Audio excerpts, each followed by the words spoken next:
Gente, boa noite, graça e paz. Quero primeiro falar da minha alegria de estar nesta amada igreja, poder rever o meu pastor Flauber, agradecer a você, meu pastor, ao conselho desta igreja, ao pastor Érico, juntamente com Raquel, agradecer a nossa amada esposa, sua esposa amada, que está sempre aí nos ajudando, junto com a irmã Sandra aí, não é, Sandra? Vamos ter aí alguns eventos que vamos estar levando, não é só... Mas eu quero, irmãos, agradecer a Deus pelo privilégio de estar aqui. Pastor Érico, um grande amigo, conheci Érico ainda um jovem, pastor Flauber, lá na quarta igreja, na época, nas Malvinas. E depois tive o privilégio, né, Raquel, de nos encontrarmos novamente na Junta de Missões, onde trabalhamos, acho que uns 10 anos. Uns 10 anos na Junta de Missões, plantando igrejas. E o Senhor nos deu o privilégio de plantarmos a igreja em Queimadas há 18 anos. Ficamos lá em Queimadas, mas sempre servindo a nossa igreja em Campina Grande, a Igreja Presbiteriana Renascer, e por isso nós somos Igreja Presbiteriana Renascer em Queimadas. Quero agradecer pelo privilégio de estar aqui e fechar essa parceria que eu estava falando com o reverendo Érico, eu estava devendo tanto a ele que já estava envergonhado, mas pude saldar um pouquinho da nossa dívida, conhecendo o trabalho lá no Cipresa, junto com o coral da nossa igreja. Foi uma bênção aquela noite.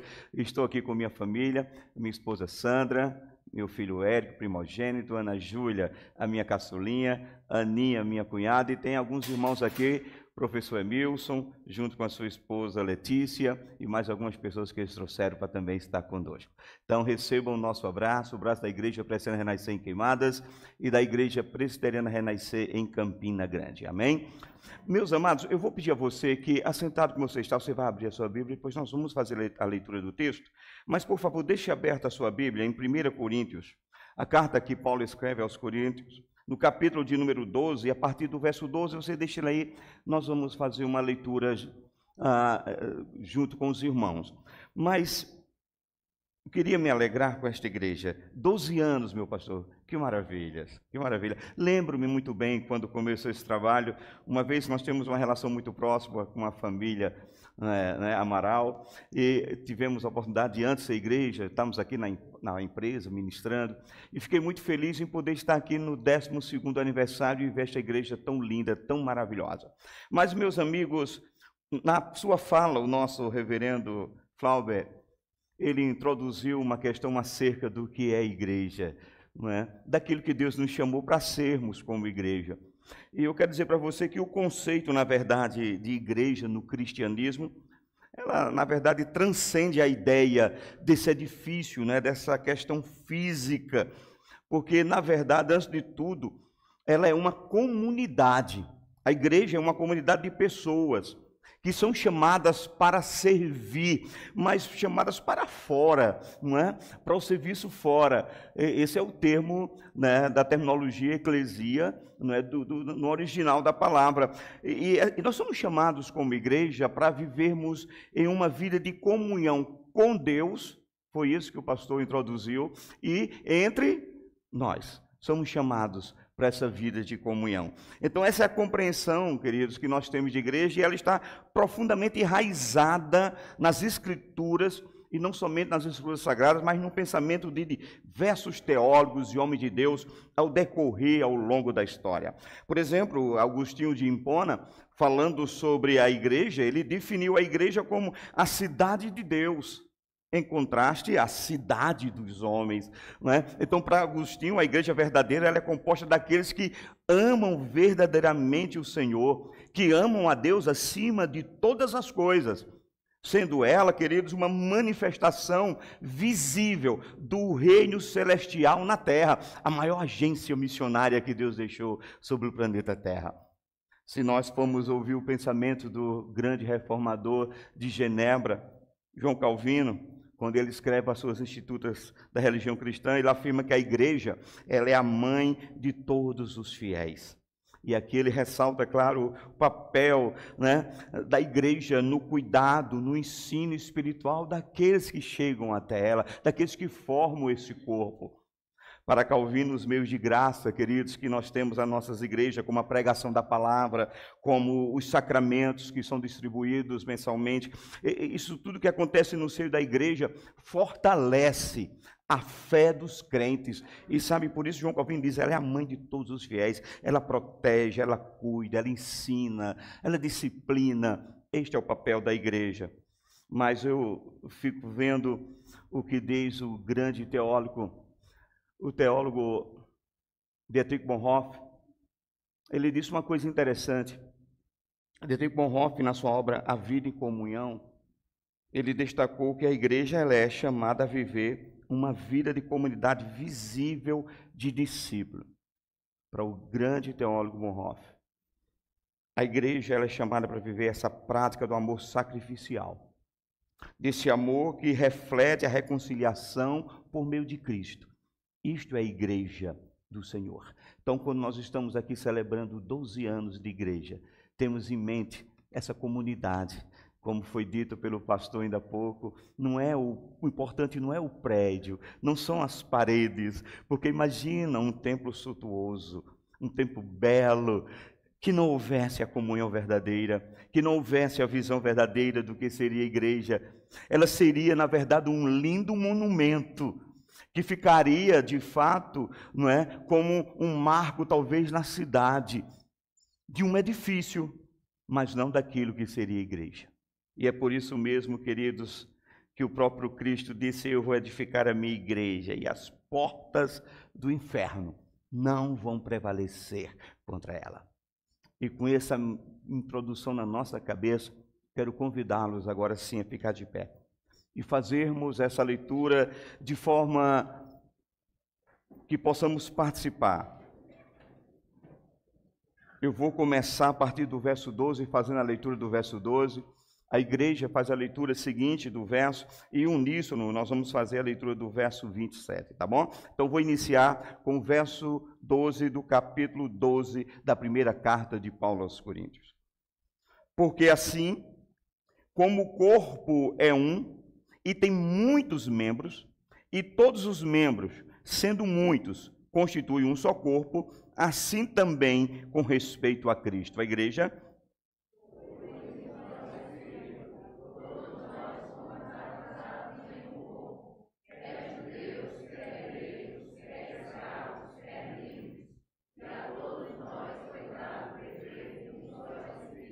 Porque também o corpo não é um só membro, mas muitos. 15.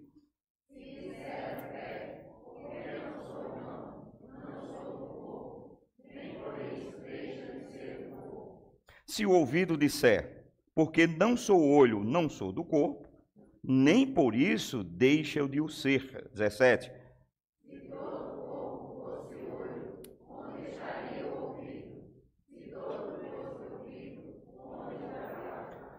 Mas Deus dispôs os membros, colocando cada um deles no corpo, como lhe aprouve.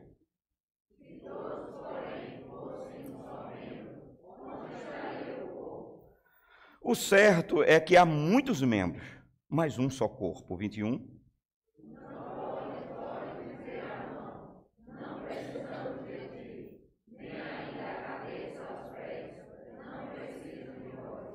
Pelo contrário, os membros do corpo que parecem ser mais fracos são necessários. 23.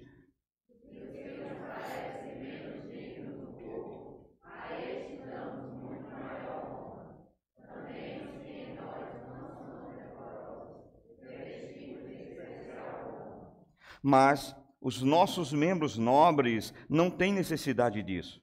Contudo, Deus coordenou o corpo e concedeu muito mais honra àquilo que menos tinha. Verso 25. Para que não haja divisão no corpo, pelo contrário, cooperem os membros com igual cuidado em favor um do outro. De maneira que, se um membro sofrer, todos sofrem com ele. E se um deles é honrado, com ele todos se regozijam. Vamos todos? Ora, vós sois corpo de Cristo, e individualmente membros desse corpo. Senhor, nós louvamos a Ti nesta noite E pedimos ao Teu Santo Espírito que a exposição deste texto sagrado, ó Deus, possa servir para a edificação de cada um de nós como um membro do corpo de Cristo. E que ao sairmos daqui, a convicção de que necessitamos estar unidos cada vez mais permeie a nossa mente e o nosso coração. E por isso eu te agradeço desde agora e para todos sempre. Amém. Meus amados irmãos em Cristo Jesus, hoje gostaríamos de refletir sobre um tema central para a vida da igreja. E por isso nós vamos meditar sobre um tema: o que Deus espera da sua igreja. Isso também foi introduzido no início da reunião da nossa noite. O que Cristo, o que Deus melhor espera de sua igreja, e não somente isso. E como é que vamos ser a igreja que Deus deseja que sejamos? Essa é uma pergunta que nós vamos tentar responder na exposição desse texto. Perceba que a Igreja de Cristo, ela não é um mero edifício, como nós citamos ainda há pouco, não é apenas um mero edifício ou uma reunião de pessoas. Isso não é apenas a igreja, mas quando nós olhamos para a igreja, nós vemos que ela é uma comunidade viva. Paulo nos diz que nós somos tijolinhos de uma grande construção. Então, queridos, nós somos uma igreja viva, uma comunidade viva, chamada para ser corpo de Cristo e ser cheia do Espírito Santo, para que possamos, meus amados, vivermos uma missão divina dada pelo Senhor da igreja à sua igreja. Então, a pergunta não é só o que Deus espera de nós, mas também como podemos, de fato, viver segundo a expectativa divina. A resposta a essa pergunta envolve a compreensão da nossa vocação como igreja. Envolve, a nossa compreensão acerca da edificação mútua. E, acima de tudo, isso aqui envolve também a compreensão a respeito da nossa união com o Senhor, com Cristo, o Senhor da igreja. E por isso nós vamos discorrer sobre algumas verdades, sobre uma das coisas mais importantes que eu entendo acerca da comunhão. Meus amados, perceba uma coisa. O texto que nós lemos, na primeira carta de Paulo aos Coríntios, fala sobre a comunhão da igreja. Eu amo a comunhão da igreja. Eu acho que o que mais dá dignidade e identificação à igreja é a comunhão da igreja. E eu quero citar aqui, eu lembro-me muito bem do reverendo Carlos Alberto de Amorim Figueiredo, alguns de vocês devem conhecer. O reverendo Carlos Alberto de Amorim Figueiredo foi quem, na verdade, pastoreou a igreja há muitos anos e fundou a Igreja Presbiteriana Renascer, ainda quando ele estava no conselho da Igreja Presbiteriana Central. E ele dizia uma coisa interessante, ele dizia para nós: olha, a gente conhece a comunhão da igreja não é no momento do culto. A gente conhece a comunhão da igreja pós-culto. Porque ele diz: eu nunca vi um ministério para funcionar tão bem e que eu amo tanto do que o ministério do moído. Tudo. Não é verdade? Todo mundo, quando termina, tem uma coisinha para conversar. Rapaz, a gente ficava lá, eu me lembro na época eu era diácono, e eu ficava assim: esse povo não vai embora não para fechar essa igreja, não é? E o moído estava lá, a conversa. Isso mostra, a saúde da igreja. Então, meus amados irmãos, eu entendo que a igreja de Cristo, ao longo da história, ela tem se sustentado sobre pilares espirituais que mantêm a igreja firme na fé e no cumprimento da missão que ela tem em relação a este mundo. Mas perceba, para a maioria dos estudiosos, da exologia, eles dizem o seguinte: eles dizem que a igreja ela deve se firmar. Claro que há aqui diferentes visões, mas a grande maioria diz que ela deve se firmar sobre 5 pilares. E quais são esses pilares? A adoração, o ensino, a comunhão ou a proclamação, a pureza e, acima de tudo, a comunhão. Então, se não, vejamos, por que a importância desses 5 pontos de edificação de uma igreja? A adoração, claro, a igreja verdadeira ela é uma comunidade que se reúne para adorar. Nós estamos aqui, isso é uma igreja reunida para adorar. Então a adoração faz parte. E essa adoração, queridos, ela deve ser dirigida de forma exclusiva ao Deus Trino. Nenhum outro personagem humano ou angelical pode ser objeto da adoração da igreja. A adoração da igreja é única e exclusivamente ao seu Deus. O ensino, claro, faz parte, porque a tarefa de ensinar a sã doutrina ela deve ser mantida pela igreja como um dos seus mais importantes pilares.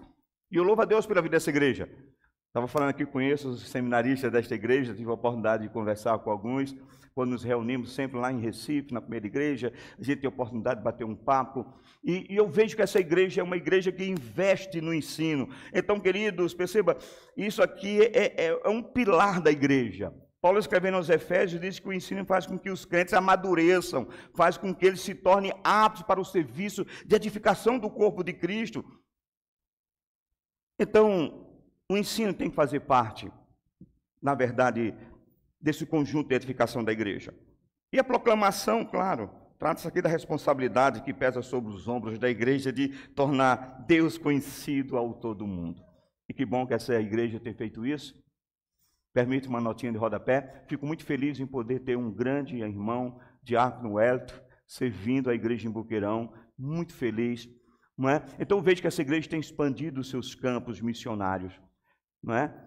Estão com trabalho lá na terra lá do Bode Rei, né? Como é o nome? Cabaceiras.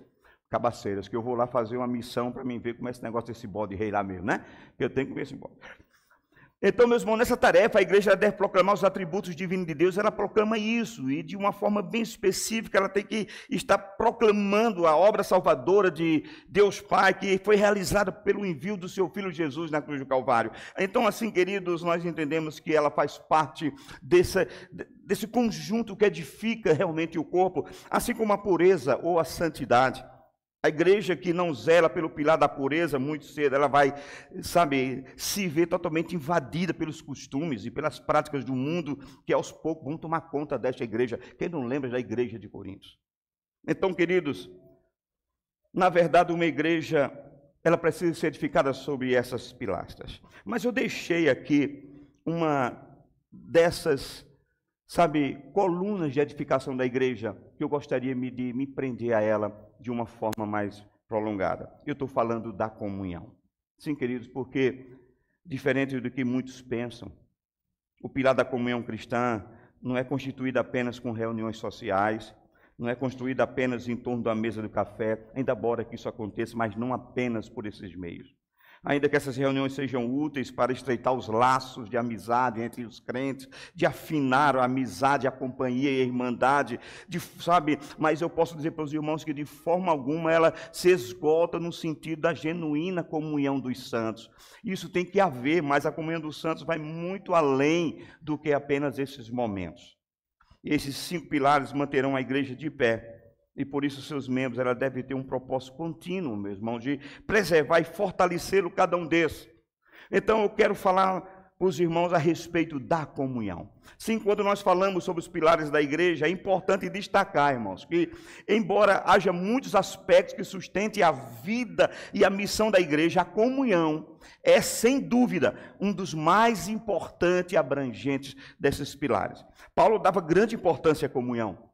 Paulo escreveu aos Efésios, no capítulo 4, de 4 a 6, dizendo: há somente um corpo e um espírito, como também fossem chamados numa só esperança da vossa vocação. Há um só Deus, uma só fé, um só batismo. E ele diz mais: e um Deus que é Pai de todos, o qual está sobre todos e age por meio de todos.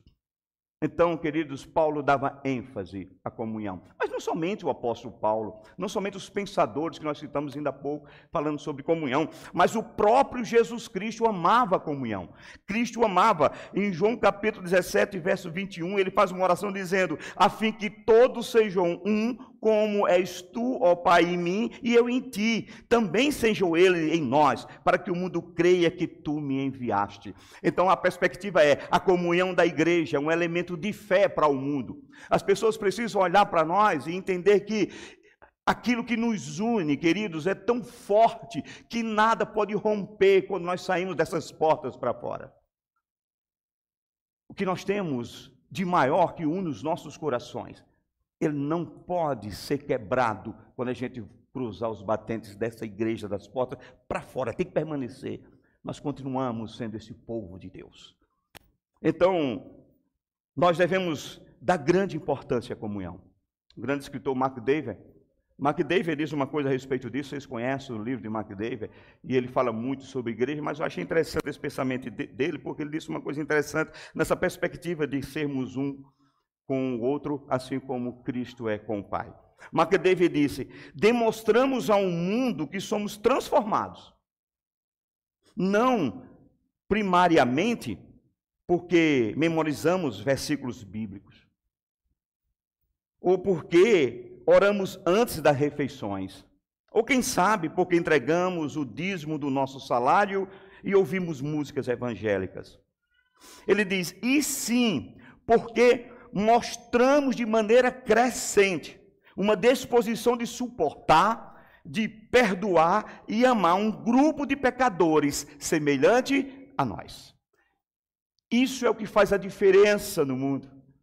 É a nossa união, de nos amarmos, de estendermos as mãos, de estarmos unidos, de vivermos em comunhão como a igreja. O mundo olha para a igreja e diz: há algo diferente ali.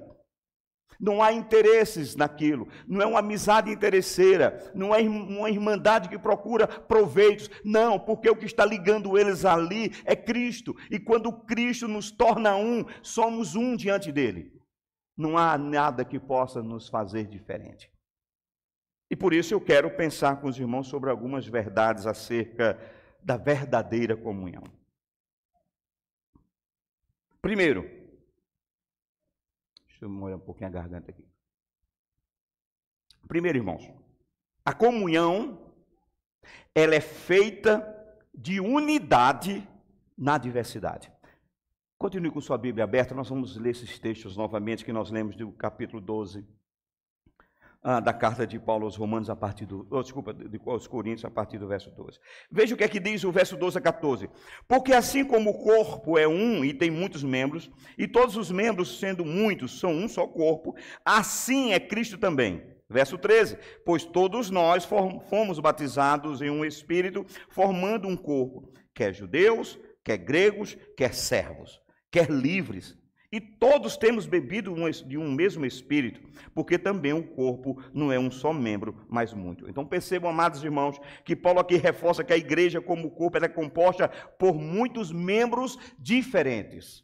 E por isso a comunhão é feita de unidade na diversidade. Nenhum membro é supérfluo ou sem importância para a igreja. Amados, a igreja ela não é um objeto monolítico, ela não é apenas uma massa de cristãos iguais. Não, irmãos. Mas ela é uma comunidade composta por diversos dons, por diversas funções. Assim como o corpo humano não seria funcional se todos os membros fossem iguais. Paulo está dizendo, a igreja também não seria eficaz se a diversidade de dons e funções não estivesse presente nela. Duas coisas aqui nos chamam a atenção na questão de um corpo. O primeiro é a diversidade, ou seja, um órgão sozinho, ele não é um corpo. Mas a unidade também nos chama a atenção, porque vários órgãos dispersos também não são um corpo. O texto nos ensina que nós passamos a fazer parte do corpo de Cristo quando nós somos batizados no Espírito Santo, ou seja, no ato da nossa conversão. No ato da nossa conversão, nós tornamos agora parte desse corpo. E agora, queridos, eu não sou sozinho a igreja, mas eu unido com meu irmão, junto com ele, no culto solene, nós somos a igreja do Senhor fortalecida pelo seu Santo Espírito. E perceba que a diversidade de membros no corpo de Cristo vai refletir justamente a criatividade de Deus e a maneira como Deus distribui os dons para o bem comum da igreja. Então eu percebo que essa diversidade não significa uma competição ou uma exclusão, mas uma interdependência. O Senhor pega a igreja, lança sobre ela dons e talentos. Os seus membros recebem da graça do Senhor talentos e dons, não como uma forma de disputa, mas pelo contrário, é para que um dependa do outro. E por isso nós temos tantos dons aqui espalhados. Nesse culto solene, nós vimos pessoas no ministério de música, nós vimos pessoas no canto coral, nós vimos pessoas na oração, nós vimos pessoas nas ofertas, Deus dando os dons, falamos aqui sobre a SAF, falamos sobre o OMP, nós vimos pessoas sendo eleitas, queridos, diversos dons, gente que está no seminário, pessoas que estão limpando o piso, queridos, isso é extraordinário, isso é a igreja do Senhor. Ela é igreja porque ela é diversa e tem que haver unidade no meio dessa diferença toda.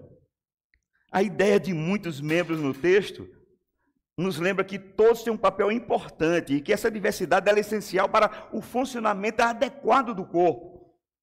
Em seu livro A Comunidade Cristã, citando mais uma vez o teólogo alemão Dietrich Bonhoeffer, ele escreve o seguinte, ó: a igreja não é uma soma de indivíduos autossuficientes, mas ela é uma rede de pessoas que se independem no serviço mútuo, com o próprio Cristo sendo o cabeça. Aí eu estava vendo aqui, o irmão do louvor cantando os hinos tão maravilhosos, saudosos, a gente fica, né, porque hoje está difícil, né? Meu irmão, hoje gente, é só a graça, mas não é isso que eu quero falar. O que eu quero falar é que eu me lembro no meu tempo, e a gente está ficando saudoso. Você vai chegar nessa época ainda, viu, pastor? Deixa passar dos 30, que vai começar a ficar saudoso. E a gente fica, né? A gente fica saudoso, rapaz. E eu me lembro. Você não lembra quando tinha aquele hino? Eu preciso de você, aí? Você precisa de mim. E nós? Nós precisamos de Cristo. Aonde? Tinha coreografia. O fim era sem cessar, sem parar, sem vacilar. Não era bonito isso?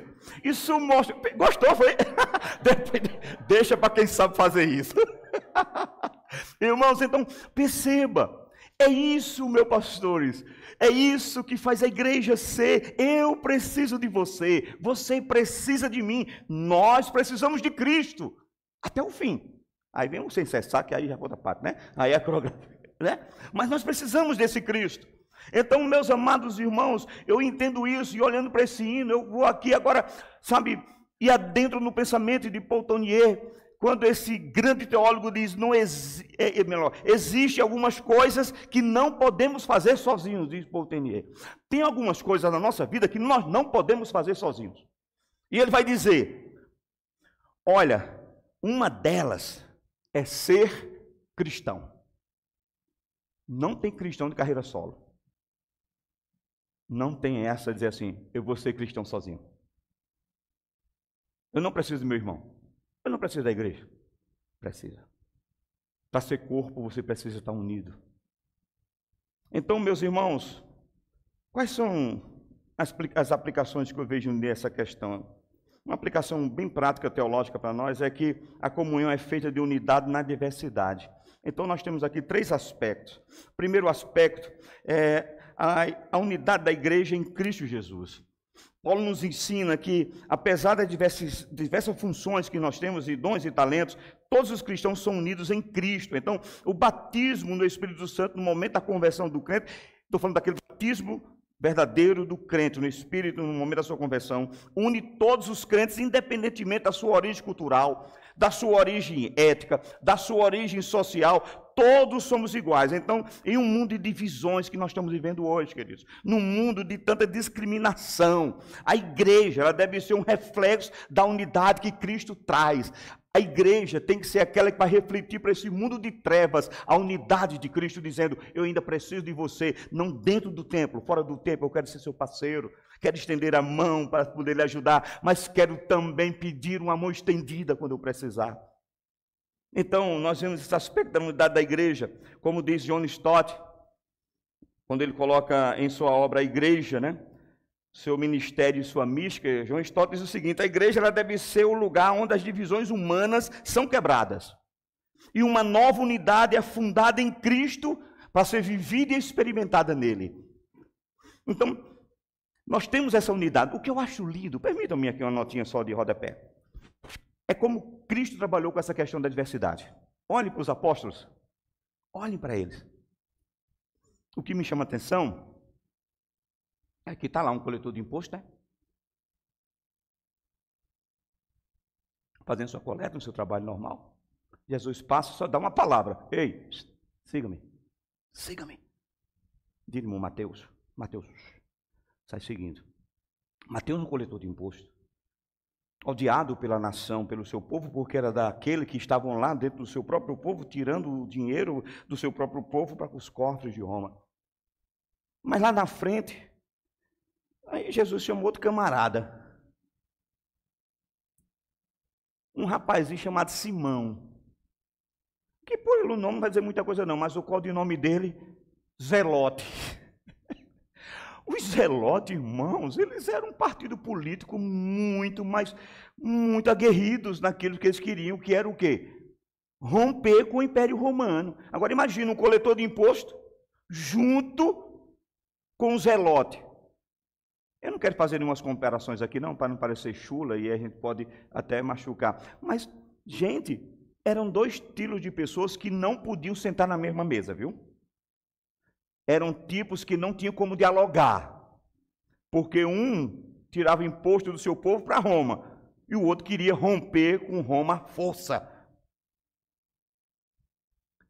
Mas sabe, queridos, Jesus chama os dois, e eles passam agora a fazer parte do colegiado apostólico, andando com Jesus, acompanhando Jesus. O que é que isso me ensina?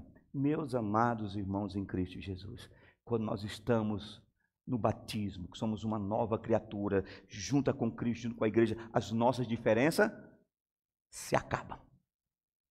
Você pode não gostar do time que eu gosto, você pode não gostar da comida que eu gosto, nós podemos ter muitas coisas, sabe, que não vão ser comuns, incomuns, mas aqui, todos nós somos iguais diante de Deus. Somos um corpo, apesar de todas as nossas diferenças. Então, queridos, esse aspecto é interessante, que tem um outro aspecto aqui que é a diversidade e a interdependência. Veja, assim como o corpo humano é composto de diferentes membros com funções totalmente distintas, a igreja ela é composta por cristãos com diferentes dons espirituais, ou seja, nenhum membro da igreja é insignificante. Então, cada cristão tem seu dom, tem sua função, e ele tem um papel importante, vital, na edificação do corpo de Cristo. Não tem como não deixar de citar Bonhoeffer mais uma vez, quando ele enfatiza que na igreja ninguém é dispensável. Ele diz que todos são chamados a viver em comunidade e serviço. Ninguém é indispensável. Imagina que essa igreja aqui tivesse só presbíteros. Uma igreja só de presbítero. Quem ia cantar? Né? Uma igreja só de diáconos. Quem ia resolver as broncas da igreja, no sentido, né, de organização? Uma igreja só de louvor. Quem ia pregar? Né? Então perceba, então todos têm o seu valor. Isso é o que a igreja diz. Então é isso que leva para nós para o terceiro aspecto dessa questão, porque isso aqui nos leva à superação de barreiras. Porque quando nós nos unimos por meio do batismo a Cristo, isso aqui elimina as divisões raciais, as divisões sociais, porque em Cristo as diferenças elas se acabam, quer sejam entre judeus e gregos, como diz o texto, entre livres e servos, elas perdem a sua relevância. Por quê? Porque a igreja é chamada a ser um reflexo da fraternidade universal que Cristo instaurou. Então, essa fraternidade mostra para o mundo que o amor de Deus vai transcender as barreiras. O amor de Deus transcende todas as coisas, queridos. Quando nós nos amamos em Cristo Jesus, as nossas diferenças caem por terra. Transcende todas as coisas. A igreja de Cristo já deve ser um lugar onde as diferenças são celebradas. A gente tem que celebrar as diferenças. Que bom que tem tantos dons diferentes, tantas coisas diferentes, tantas pessoas diferentes nesse corpo. E tudo isso forma uma engrenagem perfeita que se une, sabe, sob a batuta do cabeça que é Cristo Jesus. E a igreja chega, como nós estamos vendo hoje, a igreja do Catolé celebrando 12 anos. 12 anos. E como foi dito, eu quero fazer eco às palavras do meu amigo reverendo Érico, eu quero estar aqui no centenário dessa igreja. Quem vai estar comigo, diga amém. Ô povo de fé! Isso é uma benção. Glória a Deus, glória a Deus. Então, meus amados, bom, irmãos, vejam, então, primeiro, a comunhão é feita de unidade na diversidade, mas também, em segundo lugar, a comunhão na verdade, nos mostra que na comunhão não existe inferioridade. Isso aqui é interessante. Versos 15 e 16. Se o pé disser, porque não sou mão, não sou do corpo, não será por isso, ou melhor, não será por isso do corpo? E se a orelha disser, porque não sou olho, não sou do corpo, não será por isso do corpo? Veja que coisa interessante agora. Paulo aborda a questão da diversidade dentro da igreja e ele vai utilizar a analogia do corpo para explicar como os cristãos, embora sejam totalmente diferentes em dons, em funções, eles são parte essencial para um único corpo. O apóstolo Paulo aqui responde a divisões dentro da igreja ou da comunidade de Coríntios, onde alguns dos membros eles se sentiam superiores a outros por causa dos seus dons espirituais, não é? Veja, eles eram muito... Vocês lembram da igreja de Coríntios? Eles tinham todos os dons. E alguns irmãos estavam ali, sabe, se revestindo desses dons para se dizerem melhores do que outros. Quem não lembra do que eles fizeram com a ceia do Senhor? E Paulo está recriminando esses homens e dizendo, olha, não é assim não. Não pode ser assim. Não, esses dons que estão aqui, eles não podem causar divisão, pelo contrário, eles têm que unir vocês. É por isso que nos versos 15 e 16, Paulo apresenta uma situação hipotética. E nessa situação hipotética, ele faz com que os membros do corpo, pé e orelha, eles estejam falando, né, ou tentando dialogar, e na qual eles mostram que, por exemplo, o membro do corpo, como o pé e a orelha, eles estavam se queixando de não exercer função que consideravam mais nobre, como a mão e o olho estavam exercendo. A resposta implícita de Paulo aqui é que mesmo que esses membros não desempenhem funções visíveis, como eles estavam se queixando, ou quem sabe funções glamurosas, como eles gostariam, eles ainda são parte integrante do corpo. É isso que Paulo está dizendo. Paulo agora compõe uma espécie de fábula, não é? E perceba que os membros começam a falar, e a julgar pela fala, parece-nos que o pé e a orelha sofriam de complexo de inferioridade, que estão dizendo, eu sou inferior, a mão e o olho, eu sou inferior. Às vezes nós somos assim, queridos. Nos sentimos excluídos, nos sentimos desvalorizados, mas perceba, geralmente o problema está em nós e não no outro. E aqui eu quero citar John Paul. John Paul diz que a comparação é o pior veneno da autoestima. Irmãos, se a gente começar a comparar a nossa vida com a vida do nosso irmão, não porque eu queria ter a vida de Calvino. Irmãos, isso é um perigo a gente ler biografia, né? Que às vezes a gente quer ser igual a Calvino. Não, irmãos. O ministério de Calvino, Deus deu ao Calvino. Eu não vou querer ter o ministério do pastor Flávio e dizer, como eu queria ser como aquele pastor. Gente, mas foi Deus que deu o ministério a ele. Não tem como a gente estar olhando para isso aqui e querer comparar. E o que estava acontecendo lá em Coríntios era isso. Irmãos que estavam dizendo assim, eu queria ser como fulano para ter um destaquezinho na igreja, né? Uns holofotes em cima de mim, por que não? Né? Mas o Senhor está dizendo, não. Então, eu entendo quando João Paul diz que a comparação ela é o veneno. Porque, querido, será que deveríamos nos sentirmos inferiores ou quem sabe, nos depreciarmos porque não somos iguais? Não, irmãos, a verdade é que Deus nos criou como nós somos. E por que Deus criou como nós somos? Porque Deus tinha planos para nós. Então entenda, a sua igreja precisa de você como você é. Ela precisa de você como você é, com o seu talento, com o seu dom, do jeito que você é. Não queira ser semelhante ao seu irmão, porque você é totalmente diferente dele. Mas quando você se une a ele, você soma para o corpo. Então, eu olho para isso aqui e percebo que a lição fica clara para nós. A função de cada membro, ela é muito valiosa para a igreja. E todos os membros, sem exceção, são necessários para a edificação dessa igreja. Para a edificação da igreja de Cristo. Essa diversidade tem que existir. John Stott, em sua obra, né? Seu ministério, a igreja, seu ministério místico e a sua mística, ele vai dizer o seguinte: olha, não é a posição, diz John Stott, ou a visibilidade que define o valor de um membro. Eu vou repetir para você. Não é a posição ou a visibilidade que define o valor de um membro, mas a sua função dentro do corpo de Cristo. O que vale é a sua função dentro do corpo de Cristo. Não é a posição, sabe? Não é a visibilidade. Nós, como pastores, sabemos disso. Ah, queridos, como há tantos irmãos que são uma bênção para a igreja, que nunca aparecem, estão por trás das cortinas, mas faz com que a igreja caminhe, que haja paz. Sabe, gente, então, eu olho para cá e entendo que muitos cristãos podem se sentir às vezes, e é até normal entendermos isso, se sentir como o pé ou com a orelha, como se suas funções fossem significantes, ou como se elas fossem menos importantes do que a do outro. Mas Paulo nos ensina que a importância de um membro não é medida pela visibilidade ou pelo prestígio, mas ela é medida pela sua contribuição para o bem comum. De que adianta a gente ter tanto conhecimento, tanto dom e talento e não aplicar na igreja? De que adianta a gente ter tanto conhecimento e não servir ao irmão com aquilo que Deus nos deu?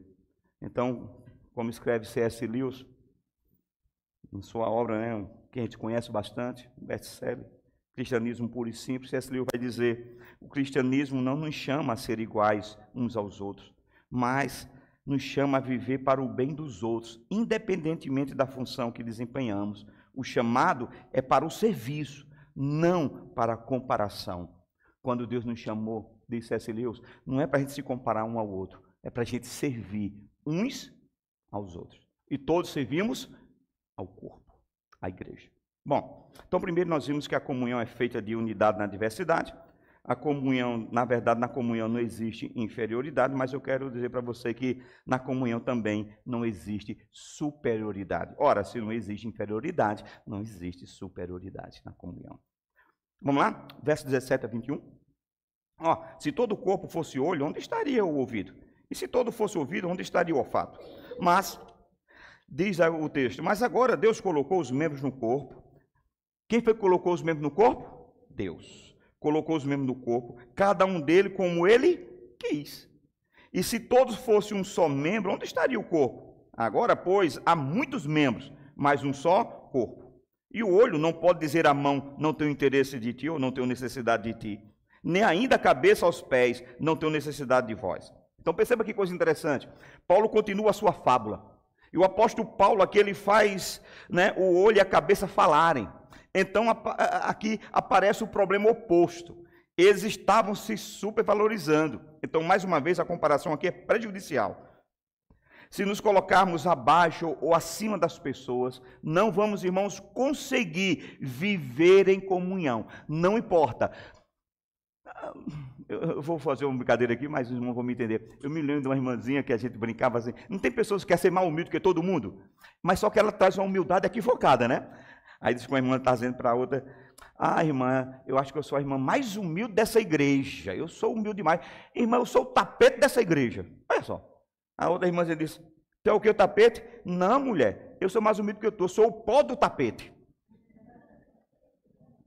Não tem isso na igreja, irmãos. Ora, não tem inferioridade, porque não tem superioridade. Sabe por que não tem inferioridade? Sabe por quê? Porque não tem pó no tapete, nem tapete para ninguém pisar na igreja, irmãos. Nós somos todos iguais. Então, nós olhamos para isso aqui, sabe, temos que entender que temos que estar lado a lado, no mesmo nível, não é acima nem embaixo. Sabe, queridos, porque para Deus não existe maior nem melhor. Se tem uma coisa aqui que eu vou dizer para você que nós somos iguais, é que Cristo pagou o mesmo preço por cada um de nós. Por cada um de nós. Por o mesmo valor, o seu sangue na cruz do Calvário. Então, queridos, se o corpo fosse composto apenas de um órgão, como o olho ou o ouvido, talvez, ele seria incapaz de desempenhar todas as funções necessárias à sua totalidade. Então, perceba a multiplicidade, né, de membros, cada um com a sua função distinta. Isso é totalmente essencial para que o corpo possa operar de maneira plena e eficaz. E Paulo aqui nos ensina que se todos os membros da igreja fossem iguais, a igreja não seria capaz de cumprir a sua missão integral para a qual ela foi chamada. Se todo mundo aqui fosse igual, pensasse igual, tivesse os mesmos dons, os mesmos talentos, a igreja não ia cumprir, ela não chegaria aos 12 anos. Ela chegou porque era uma diversidade linda de pessoas. E vai continuar porque ela continua recebendo pessoas novas, com talentos novos. Está vendo aqui, começou a cantar, já está aqui louvando a Jesus. A igreja continua Então, queridos, citando John Stott mais uma vez, ele diz: a verdadeira unidade do corpo de Cristo não elimina a diversidade, mas ela a celebra, porque a diversidade de dons e funções no corpo de Cristo é o que garante a saúde e o crescimento da igreja. Ora, se todos fossem iguais, não haveria nenhum sentido em ser corpo. Imagina um corpo chamado nariz. Oh, coisa linda, só um narizão. Não seria corpo. É corpo porque tem membros diferentes. Nós somos corpos de Cristo porque nós somos diferentes nas nossas ações. Então nós precisamos entender que cada membro foi colocado no corpo segundo a vontade divina. O texto diz: foi Deus quem colocou. Sabe quem é que traz a diversidade de pessoas, de dons e talentos para essa igreja? Deus, através do Espírito Santo, é que atrai até aqui. E se atrai, é para dizer assim: é aqui que eu quero que você exerça o seu dom e o seu talento. É aqui. Então, irmãos, nós precisamos entender justamente isso. É Deus que, segundo a sua vontade, e a vontade dele é boa, perfeita e agradável, ele tem feito isso de forma intencional e sábia. Deus não trabalha com acasos. A diversidade de dons e funções é uma expressão da vontade soberana de Deus. Ou seja, irmãos, a igreja como o corpo de Cristo, está estruturada de acordo com o beneplácito do Senhor, e está estruturada de acordo com o propósito de Deus. E os cristãos, eles devem entender que a sua posição no corpo, seja no corpo da igreja visível ou invisível, é parte do plano de Deus. É parte desse plano. Ninguém é superior. Ninguém é autossuficiente. E aqui eu vou partir para a nossa conclusão, citando Dietrich Bonhoeffer, na sua obra A Vida Juntos. Ele escreve o seguinte: a igreja, diz ele, ela é uma comunidade onde cada membro se apoia no outro. Veja só, nenhum membro pode viver para si mesmo. A verdadeira unidade da igreja se manifesta na interdependência dos seus membros, que com humildade reconhecem a necessidade que têm uns do outro. E qual é a lição que nós tiramos aqui, irmãos? A lição que tiramos aqui é que a igreja, como o corpo de Cristo, não pode funcionar. Porque, queridos, se qualquer um dos seus membros se isolar, ela quebra a comunhão da igreja. Ou se algum desses irmãos se considerar dispensável, quebra a comunhão da igreja. Todos somos chamados a servir uns aos outros com humildade e amor. E todos juntos serviremos ao Senhor com alegria, humildade e amor. Então eu encerro aqui. Nós não vamos nos alongar, mas só dizendo uma coisa rapidamente aqui para os irmãos. Eu quero citar, para a gente terminar aqui, uma frase de C.S. Lewis. C.S. Lewis disse: o cristão não deve olhar para o seu próprio valor, mas olhar para o valor do outro. Sabe esse irmão que está aí do seu lado? Ele tem um valor tremendo para você, para essa igreja e para Cristo. Quando você for olhar os valores, não olhe para o seu umbigo e diga: ah, eu sei, eu posso, eu sou, eu tenho. Olhe para o outro e disse: é ele que é mais importante. Porque se ele não estiver do seu lado, uma coisa é certa, vai ter uma cadeira vazia.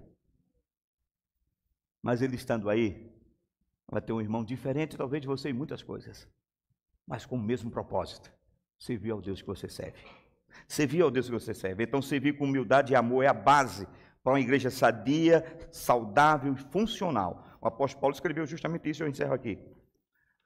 Tudo quanto fizerdes, diz ele em Colossenses 3, 23, tudo quanto fizerdes, vamos lá, fazei-o de coração, como para o Senhor e não para os homens. Então, queridos, é essa atitude que mostra o coração de um verdadeiro servo. Eu tenho me preocupado muito, eu tenho citado isso na igreja, porque agora está uma moda, né? As pessoas chegam para a igreja e dizem: eu quero ser voluntário. Eu tenho medo dessa palavra. Pastor, eu quero ser voluntário na igreja. Como é, irmão? Quer ser o quê mesmo? Voluntário. Irmão, a igreja só aceita servo. Quer vir servir? Quer vir servir? Porque há uma grande diferença, irmãos, entre voluntário e servo. O servo faz com a consciência que tem que fazer para o seu Senhor, que tem que honrar o seu Senhor com o seu serviço. O voluntário, ele faz quando quer, se quiser, se tiver um holofote, alguém para aplaudir, não diga que não tivesse, tá bom, já fiz, já dei minha contribuição, tchau, boa sorte, fique com Deus. Então, irmãos, eu fico muito feliz em ver essa igreja chegar aos seus 12 anos. Com essa visão maravilhosa que eu estou tendo daqui do púlpito, de irmãos tão maravilhosos, tão belos, chamados pelo Senhor, para servir com seus dons e talentos na igreja presbiteriana do Catolé. Claro, como foi dito, muitas pessoas passaram, outras estão em seus apriscos diferentes.